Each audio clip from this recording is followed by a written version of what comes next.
Also revealed in the former director's pretrial testimony is that surveillance cameras inside the old mill were not pointed at the riders to monitor their safety, but instead on the scenery to prevent vandalism. The lawyer asked, quote, "Was there a reason that you decided to put the video surveillance into the old mill?" Montano responds, "Well, if the vandalism was going to start again, at least it could be seen." The lawyer asked, "Were there any places in particular that you considered placing cameras for patron safety?" Montano responds, "No." And perhaps the most shocking allegation in the deposition: no one at the park, not the ride operators, not even the ride managers, were trained to shut down the old mill in the event of an emergency. We had 2 managers on my ride.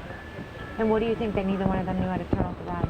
Both of them knew what they were doing. The only thing is they didn't know how to shut that ride down because nobody told them. 3 out of the 4 ride operators, with respect to the old mill, testified that they had never been trained how to even shut the ride down. Something as simple as pressing a red button that says stop. Not only did the workers fail to shut the ride down the day little John Kelly died, but his mother says they failed to get help immediately.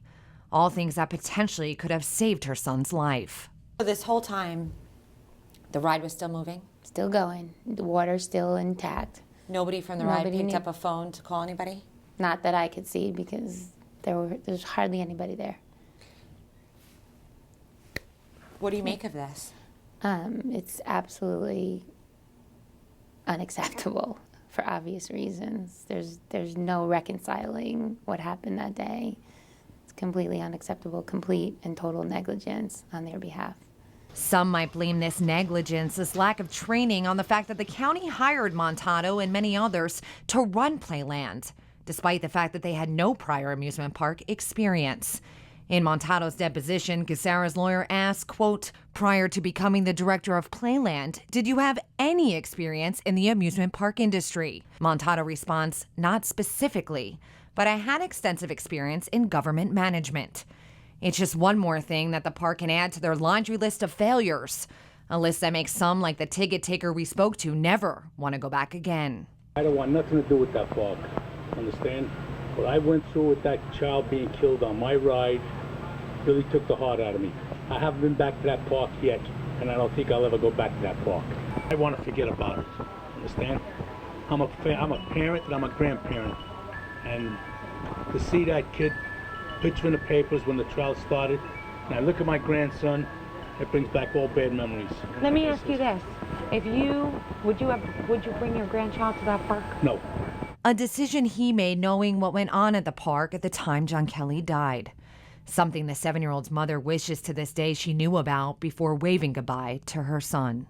We wouldn't have been there that day had I known how faulty the park was running. There's no way my son would still be alive today if I knew any of this. I have so much to hold on to, but obviously nothing will ever fill the void that his life has left behind. Now, in addition to the $1.25 million settlement that the Cassara family received, Westchester County made a commitment to enhance safety training at Rye Playland. And they also agreed to create a scholarship fund in John Kelly's name, benefiting Playland employees who take safety seriously.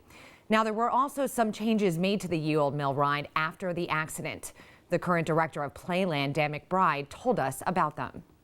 Between the 2 conveyor belts, there's now been a piece placed over the top of that conveyor belt so that nobody can slip down in between. We now have a safety gnome, which if you look over my shoulder, you'll be able to see that. That's a safety announcement that explains to people that this is a dark ride and what they would expect once they go inside, which should aid parents on deciding whether this is the right ride for their child to operate, to go on or not.